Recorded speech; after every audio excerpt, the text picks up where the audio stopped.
جو مشورہ ہے وہ تو یہ دوسرا ہو سکتا ہے نا کہ مذاکرات کا راستہ جو ہے وہ اختیار کیا جائے۔ دیکھیے جو ایران ہے اس کے پاس امریکہ کو مارنے کے لیے، اسرائیل کو مارنے کے لیے جو ہتھیار تھے وہ اپنی جگہ پہ، لیکن ایک بدمست ہاتھی کو آپ ایک چھڑی کے ساتھ کتنا پیٹ سکتے ہیں؟ ایران کے پاس جتنے ویپن ہیں وہ ایران امریکہ کی تباہی کا سامان نہیں لے کے آ سکتے، لیکن امریکہ کے پاس جو ویپن ہے وہ ایران کو بہت زیادہ نقصان پہنچا چکے ہیں اور بہت زیادہ نقصان پہنچا سکتے ہیں۔ اب پاکستان جیسا ملک جو ہے وہ جب فیلڈ مارشل تہران گئے اور انہوں نے 3 دن تک مذاکرات کی، ان مذاکرات کا بنیادی مقصد بھی یہی تھا کہ ایران کو مذاکرات کی ٹیبل سے نہ ہٹنے دیا جائے، بلکہ جہاں کہیں اختلافات ہیں ان اختلافات کو ختم کر کے اپنے برادر اسلامی ملک کو اس مشکل صورتحال سے باہر نکالا جائے۔ فیلڈ مارشل نے جو دورہ کیا اس میں ابتدائی طور پر جو ہمیں نظر آیا وہ یہی تھا کہ بڑی کامیابی ملی ہے، اور یہ کہ ایران جو ہے وہ مذاکرات کے دوسرے راؤنڈ پر آمادہ ہے۔ یہاں تک تو بات ٹھیک تھی، لیکن اس کے بعد پھر جب امریکہ کی طرف سے ناکہ بندی کی اطلاعات آئیں تو ایران نے ایک بار پھر جو ہے آبِ ہرمز کو بند کر دیا۔ آبِ ہرمز کی بندش امریکہ کی طرف سے ناکہ بندی، اور اس کے بعد امریکہ کی طرف سے ایک بڑے ایرانی کارگو جہاز کو جس طرح اس پہ قبضہ کیا گیا، اس نے امریکہ کی مائٹ کو بھی ظاہر کر دیا، اس نے امریکہ کی جو طاقت ہے اس کو بھی ظاہر کر دیا۔ ایران اپنے اس جہاز کو چھڑانے میں کامیاب نہیں ہو سکا، اور ممکن بھی نہیں ہے ایسا۔ دوسری جانب ایران کے جو اتحادی ممالک ہیں جن کے بارے میں کہا جا سکتا ہے کہ مثال کے طور پہ رشیا، جس کو ایران ہر طرح سے سپورٹ کرتا رہا ہے یوکرین کے خلاف جنگ میں، چائنا جو ایران کا سب سے بڑا تجارتی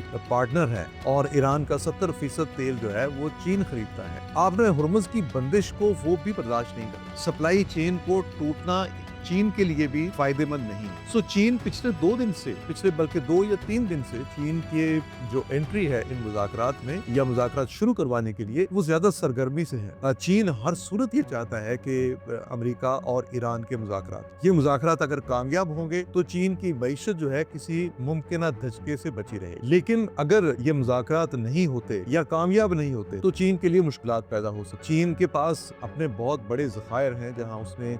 یعنی تیل کو ذخیرہ کرنے کی جو کیپیسٹی چین کے پاس ہے وہ شاید دنیا کی کسی اور ملک کے پاس نہ ہو، لیکن اس کے باوجود اس میں جو سپلائی چین میں اگر کہیں تھوڑا سا بھی خلل آ جائے تو پھر وہ پرابلم کریٹ کرتی ہے۔ اور چین جیسا ملک جو دنیا کی سب سے بڑی ایک فیکٹری ہے، دنیا بھر کے لیے سامان جہاں تیار ہوتا ہے، اس فیکٹری میں جو ایندھن ہے، جو توانائی ہے، اس کی سپلائی بہت ضروری ہے۔ سو چین کا سب سے بڑا انٹرسٹ جو ہے وہ یہ ہے کہ امریکہ اور ایران کے مذاکرات نہ صرف ہوں بلکہ کامیاب ہوں۔ چین نے اسی لیے پاکستان کو بھی مذاکرات کے لیے بہت سپورٹ کیا تھا، یعنی مذاکراتی عمل کو کامیاب بنانے کے لیے۔ جو پاکستان کا جتنا مذاکراتی عمل ثالثی کا عمل ہے، اس ثالثی میں وزیر اعظم شہباز شریف اور فیلڈ مارشل عاصم منیر کو چین کی طرف سے مکمل سپورٹ حاصل رہی۔ عاصم منیر صاحب جب بھی اب اسی سپورٹ کی وجہ سے عاصم منیر فیلڈ مارشل جو ہے وہ جب بھی صدر ٹرمپ کو فون کرتے ہیں، یوں لگتا ہے کہ صدر ٹرمپ کے لیے ان کا فون اٹھانا فوری ضرورت بن چکا ہے۔ اس موقع سے میرے خیال کے مطابق جو یہ جو اپرچونٹی ہے، اس سے ایران کو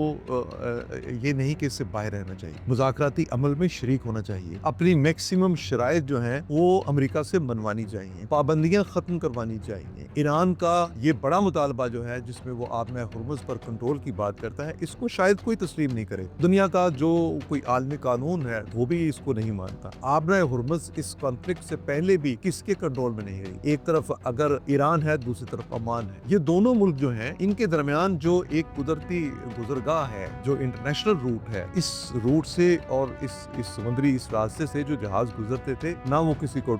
فیس دیتے تھے، نہ ہی کسی کو ٹول ٹیکس دیتے تھے۔ یہ سارا کچھ جس طرح سے پہلے سے ہو رہا تھا، اسی طرح سے اس کو واپس لے جانے کی ضرورت ہے۔ اگر ایران سمجھتا ہے کہ وہ یہ اپنا مطالبہ تسلیم کروا لے کہ آبِ ہرمز پر اس کا کنٹرول ہو، تو پھر دنیا میں باقی جو سمندری راستے ہیں وہ مختلف ممالک وہاں بھی اپنے کنٹرول کی بات کریں گے۔ سو اس وقت جو سب سے بڑا ایران کے لیے جو مسئلہ جو ابھی فوری نظر نہیں آ رہا، لیکن شاید آنے والے دنوں میں اگر مذاکرات نہیں ہوتے تو وہ بن سکتا ہے، وہ ایران کی ناکہ بندی ہے۔ اس ناکہ بندی کا مطلب یہ ہے کہ آپ نے 90% ایرانی تجارت روک دی، جو سامان آتا ہے، جو سامان جاتا ہے، اس سارے کو اگر روک دیا جائے گا، اگر اس کے ساتھ کہیں جنگ بندی جو ہے وہ سیز فائر جو ہے وہ ٹوٹ جاتی ہے اور صدر ٹرمپ یا اسرائیل ایران پر پھر بمباری شروع کر دیتے ہیں، یا اس کے جو تنصیبات ہیں، جو تیل کے کنویں ہیں، جو اس کی جتنے بھی باقی اسٹریٹجک جو اس کی تنصیبات ہیں، اگر ان پر حملے ہوتے ہیں، یہ الگ سے ایک نقصان ہے۔ اس کے بدلے میں ایران کتنا نقصان پہنچا سکتا ہے؟ ایران یقینی طور پر اس نے اسرائیل میں جو نقصان پہنچایا ہے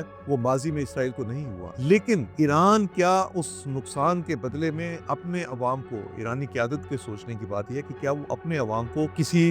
ویسی ہی ایک زندگی میں رکھنا چاہتے ہیں، ویسے ہی نقصان میں رکھنا چاہتے ہیں؟ ایران میں ایسی قیادت موجود ہے جو معاملات کو سالو کرنا چاہتی ہے۔ ایرانی صدر کے بیانات بہت حوصلہ افزا ہیں، ایرانی وزیر خارجہ کے بیانات بہت حوصلہ افزا ہیں، لیکن ایران میں ایک ایلیمنٹ ایسا ضرور موجود ہے جو یہ مذاکرات نہیں چاہتا۔ اگر وہ مذاکرات نہیں چاہتا تو یہ ایلیمنٹ وہی ہے جیسے حماس کے معاملے میں اور اسرائیل کے ساتھ اس کے کنفلکٹ میں یہ بات ہوتی رہی تھی، اور اگر ایران میں وہ گروپ جو ہے، وہ لوگ جو ہیں وہ کامیاب ہو جاتے ہیں جو مذاکرات نہیں چاہتے، تو یہ اسرائیل کی ایک خواہش کو پورا کرنے کے مترادف ہوگا۔ اسرائیل تو جنگ بندی چاہتا ہی نہیں، اسرائیل تو چاہتا ہے کہ اسے موقع ملے وہ ایران پر مزید بمباری کر سکے۔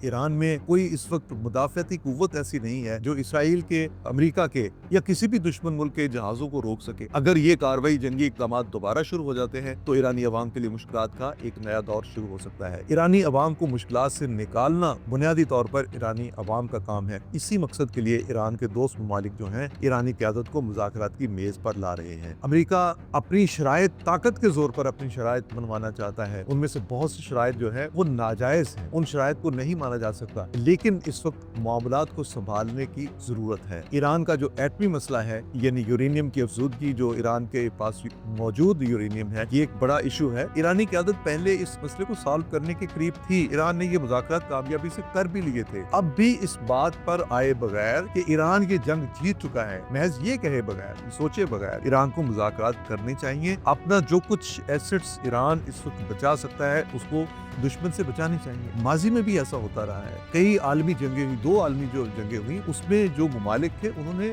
فیصلے کیے تھے۔ ایران شکست خوردہ ملک نہیں ہے، ایران کے عوام میں ایک فتح کا تاثر پایا جاتا ہے۔ اس تاثر کو مضبوط کرنے کا یہ بھی ایک طریقہ ہے کہ ایران بڑی ہی دانش مندی کے ساتھ مذاکرات کی میز پر آئے، اور جہاں وہ میدان جنگ میں جو اس نے کامیابیاں حاصل کی ہیں، انہی کامیابیوں کو مذاکرات کی میز پر بھی وہ مزید بڑھائے۔ آج کے ویلاگ میں اتنا ہی، آئندہ باتیں جو نئی ڈیولپمنٹ ہوگی نئے ویلاگ میں۔